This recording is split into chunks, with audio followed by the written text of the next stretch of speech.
Hello friends, welcome back to the new video guys and my YouTube channel guys. Today friend we are going to talk about guys how can we disable guys phone do not disturb mode in our Oppo phone device. Friends, we want to disable guys phone do not disturb mode settings. So how can we disable it? Today friends I will show you, I will tell you in this video guys. So before starting video friends, first of all guys subscribe the channel guys, click the bell icon, like the video.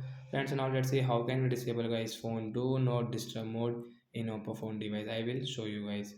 So first of all guys, open your phone setting guys.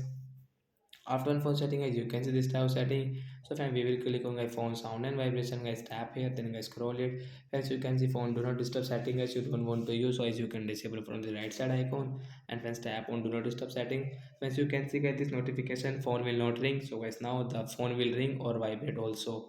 So like that guys, we can disable guys phone do not disturb setting guys, and we can use our phone all volume setting without any problem in Oppo phone device. So bye bye friends, we will meet on next video with new topic. Thanks for watching the video.